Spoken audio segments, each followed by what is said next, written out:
సంబంధం ఉందా? జనవరి 1 మీకేం సంబంధం ఉందా? కానీ అర్ధరాత్రి 31వ తారీఖున అడ్డదిడ్డంగా ఎగిరేటువంటి మూర్ఖులు ఎవరంటే ఎక్కువ మంది హిందువులే. రాత్రి 1 గంటకి 12కి గుళ్ళు తీయించేది, కానీ అర్ధరాత్రి గుళ్ళు తీయిస్తారా? నీకేం సంబంధం ఉందా? నాన్న ఏం పేరు? నీ పేరు? మనకి న్యూ ఇయర్ ఎప్పుడు వస్తుంది? చూసా, ఇంత చెప్పినా వాడు గోతులో పడిపోయాడు. అది తప్పు కాదు. అది నేనేమడిగాను, మనకి న్యూ ఇయర్ ఎప్పుడు అన్నా. మనం అంటే ఎవరు? తెలుగు వాళ్ళ. అవునా కదా? మరాఠీ వాళ్ళకి గుడి పడ్వా అంటారు, మనకి ఉగాది అంటారు. మరి ఉగాది జరుపుకోవాల్సిన మనం జనవరి 1 న్యూ ఇయర్ అని ఎలా చెప్తావు? నీకు ఉదాహరణ ఇస్తాను, అర్థం చేసుకోండి. మూర్ఖుల్లా జీవించకండి. నువ్వు మీ ఫ్రెండ్ కూర్చున్నారు, మీ ఫ్రెండ్ వాళ్ళ నాన్న అలా వెళ్తున్నాడు. నేను నిన్ను అడిగాను, ఎరా ఆయన ఎవరు అని. ఏం చెప్తావు? మళ్ళీ అడిగాను, ఎవరు ఆయన? ఏం చెప్తావు? మా ఫ్రెండ్ వాళ్ళ నాన్న అని చెప్తావా? 50 సార్లు అడిగాను, ఏం చెప్తావు? నేను చిరాకు వచ్చి మా నాన్న అంటావా? అనవుగా. ఫ్రెండ్ వాళ్ళ నాన్నని మా నాన్న అనవుగా చిరాకు వచ్చి. అలాగే ఇది నూతన సంవత్సరం ఎవరికి? ఆంగ్లేయులకి. అందుకని దీని పేరేంటి? ఆంగ్ల నూతన సంవత్సరం. తెలుగు కాదు. నువ్వు తెలుగు వాడువా, ఇంగ్లీష్ వాడువా?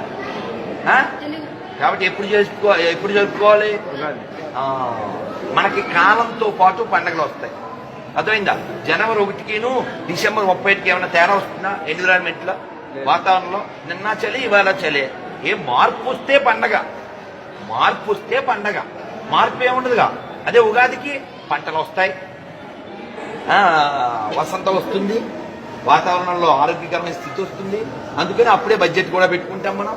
చాలా తెలివైన వాళ్ళు మన పెద్దవాళ్ళు. అందుకని వాళ్ళని హేళన చేసేలాంటి పద్ధతులు నేర్పించకండి పిల్లలకి. హ్యాపీ న్యూ ఇయర్ ఎలా చెప్తాను? హ్యాపీ న్యూ ఇయర్ చెప్పవలసి వస్తే ఎలా చెప్పాలి? Happy English new year.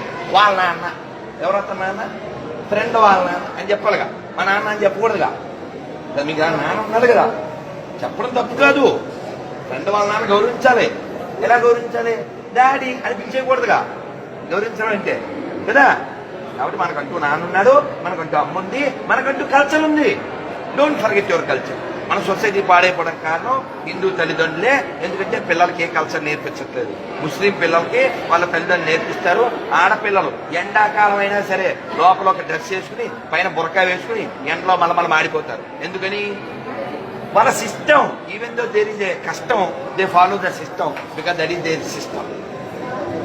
కష్టమైనా ఆ కష్టం ఫాలో అవుతారు, నా ఇష్టం అనుకున్నా. ఎందుకంటే సిస్టమ్ కాబట్టి. మనం ఎలా తయారైపోతున్నాం? గాజులు వేసుకోం, బొట్టు పెట్టుకోం. బొట్టు పెట్టుకున్న ఆడపిల్లలు అది ఉందో లేదో తెలియదు. అవునా కదా? మొన్న ఎవరో వచ్చారు బళ్ళారి నుంచి. ఆ స్కూలు అదో రూల్ అంట, పిల్లలకి అసలు జడ ఉండకూడదంట. దాన్ని ఏమంటారు, అది ఆఫ్ కలిగినా నాకు తెలియదు. మొత్తం జడ వేయకూడదంట, బొట్టు ఉండకూడదంట, గాజులు వేసుకోకూడదంట. అంటే ఏంటి? మనం డబ్బులు ఇచ్చి విధవ ఎలా ఉండాలి వీడియో ట్రైనింగ్ ఇస్తున్నాం. డబ్బులిచ్చి వీడియో ట్రైనింగ్ ఇస్తున్నాం మనం. ఇదా మనం చేయాల్సిన పని. అదే క్రైస్తవులు పిల్లలు ఉన్నారు, వాళ్ళు ప్రసాదం తీసుకోరు, మీ దేవుడు కాదంటారు. తప్పే. అయినా వాళ్ళకి ఆ ట్రైనింగ్ ఇవ్వబడుతుంది కదా. మరి మనం ఏం చెప్తున్నాం? మీరు సరైన తల్లిదండ్రులు కాదని నిరూపించడానికి sorry, but you please forgive me. నేను ఒక ప్రశ్న అడుగుతాను. ఏం చదువుతున్నావు? 8th class. భగవద్గీత ఎన్ని శ్లోకాలు ఉన్నాయి తెలుసా? నీకు తెలియదు, నీకంటే పెద్దోళ్ళు కదా, ఆవిడని అడుగుతాను. తెలుసా? తెలియదు. మీకు తెలుసా? తెలియదు. మీకే తెలియకపోతే పిల్లలకి ఎలా చెప్తారు? సారీ. అవునా కదా? నేను మిమ్మల్ని శ్లోకాలు అడగలేదు, శ్లోకాల మీనింగ్ అడగలే. ఏమడిగాను? ఎన్ని ఉన్నాయని అడిగా. సెల్ ఫోన్ తెలుసు, వాట్సాప్ తెలుసు, ఫ్రిడ్జ్ తెలుసు, టీవీ తెలుసు, వీడియో గేమ్స్ తెలుసు, వాషింగ్ మిషన్ ఉంది అని వాడుతుంది తెలుసు. కానీ మనకి భౌతికంగా ఎన్ని శ్లోకాలు ఉన్నాయో తెలియదు. క్షేమ కాదా? సిగ్గు చేట కాదా? తెలుసుకున్నా వద్దా? అందుకని మీ ఇంట్లో భౌతికత లేకపోతే తీసుకోండి, చదవండి. రోజు పిల్లలకు ఒక్క శ్లోకం చెప్పండి. ఇవాళ రాత్రి చచ్చిపోవచ్చు మనం, గ్యారంటీ ఏం లేదు. ఏదో ఉంటామని భ్రమించకండి ప్లీజ్. అందుకని పిల్లలకి మంచి నేర్పవలసిన బాధ్యత అమ్మా నాన్నదే. మీరు ఇవ్వాల్సింది డబ్బులు కాదండి, సంస్కారం ఇవ్వాలి, సంపాదన కాదు ఇవ్వాల్సింది. డబ్బుల గురించి కాదు పిల్లలకి నేర్పించాల్సింది, ఎలా ఉండాలి. మా